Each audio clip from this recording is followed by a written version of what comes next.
Hi, Secretary. Good morning po. Sir, I understand the term now that we're using is expanded targeted testing, or that's the direction that we're moving towards to.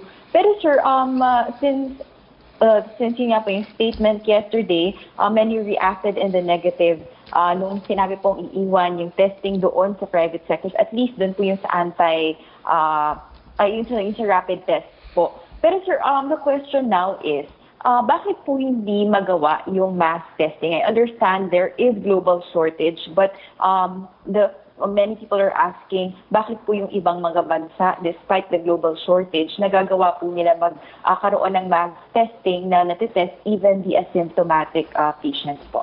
Is it a problem of budget, the laws, or quite constricting? Mali kasi yung term na ginamit mo, kaya tuloy nagkagulo sa Twitter. Kaya nga po ang pakiusap ko sa ating mga kasama sa media, ingat lang po sa reporting, no? Kasi lumalabas sa report mo, wala tayong expanded testing program, wala tayong kahit anong programa sa gobyerno na hindi naman totoo. Yung reaksyon ng tao sa Twitter, ganyan po ang reaksyon pag hindi tayo nag-ingat sa reporting. And although, I have to say na ikaw lang naman ang naglabas ng report na ganyan. I have to say that and get it out of my system. So anyway, hindi po mass testing ang ginagawa natin. It is expanded, targeted testing, at wala naman pong bansa sa mundo na lahat ng kanilang mamamayan ay tinetest. Kahapon siguro nagulo ka kasi sinabi ko yung ginagawa nila sa Wuhan. Dahil sa second wave, gusto nilang i-test yung 11 million residents of Wuhan. Pero sa Wuhan lang po yun. Hindi nila kakayaning testing ang lahat ng mga Chino dahil bilyon nga po ang kanilang population. So nalulungkot ako, Trish, na bagamat 2 beses na nag-guest sa atin si Secretary Vince Dizon, ang lumabas pa sa report mo, wala tayong polisiya para sa expanded testing. No? Meron po, kaya nga po inuulit ko po muli. Uulitin ko po uli kung gusto mo. No? Pero ang kasagutan po sa tanong ninyo, meron po tayong expanded target testing. Siyempre po, sa simula, mahina po yan. Bago po kasi itong sakit na ito, bago yung mga teknolohiya, mga laboratories na ginagamit para i-testing sa sakit na ito. Yes, kakaunti tayo nagsimula, pero we're aiming now for 30,000.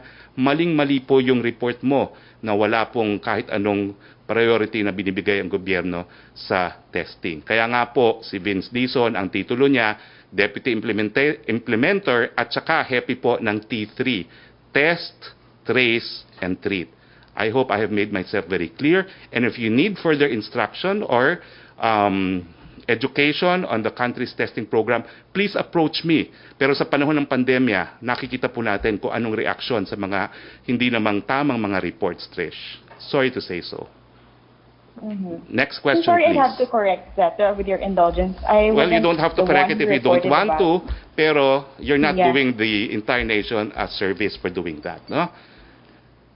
And yun nga po, sir, I'd just like to correct that I didn't report about it. But anyway, sir, moving on. I think you also have to rectify your report, no? Kasi it really caused public uproar, no? At mali naman po. Kasi nga po, this has become a private partnership.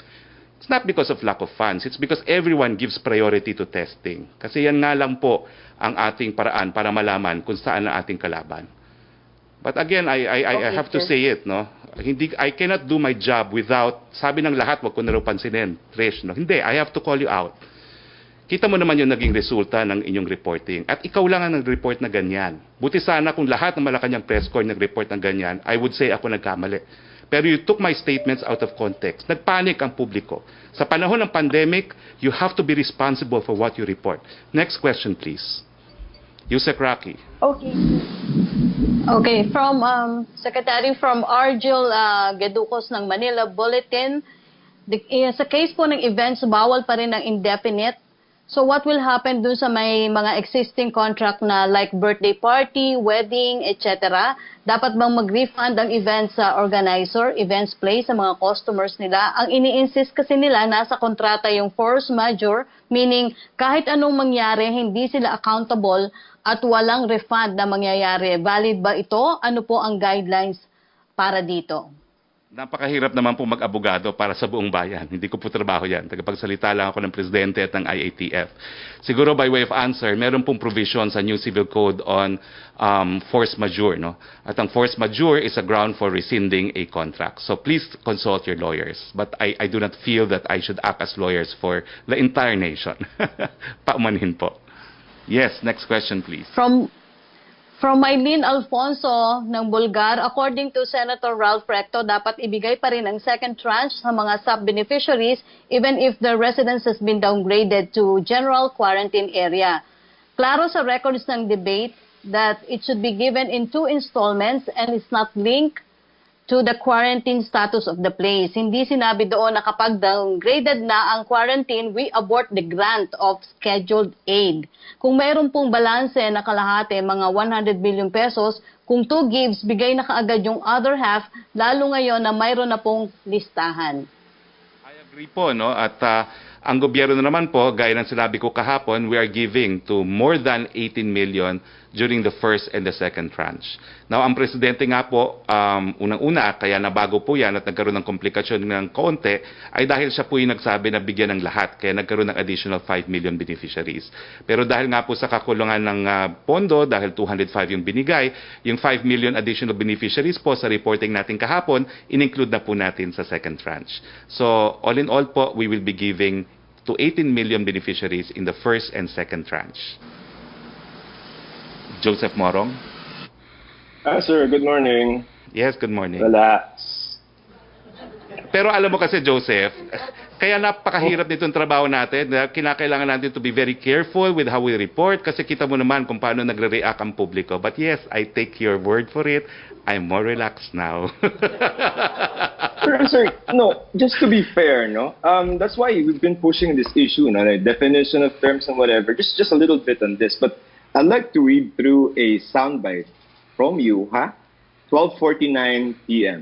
Well, as much as possible po, ano? Meron tayong ini-increase natin yung capacity natin. Kaya nga we're aiming na aabot tayo sa 30,000. Listen to this next sentence. Pero in terms of mass testing na ginagawa ng Wuhan na 11 million, your quote, wala pa pong ganyang programa. At iniiwan natin sa pribadong. Well, hindi that was po, a soundbite, sir. To be fair. Okay. Well, Joseph, I've actually answered this, but I will respond to you very clearly. Literally, I compared the situation to Wuhan where they seek to test all 11 million residents. Hindi po natin gagawin yon sa buong Pilipinas. Hindi nga natin magawa po yan sa Metro Manila. Kaya nga po ang ginagawa natin is a systematic program of targeted testing. But I've answered that question already. Can I have your second question, please?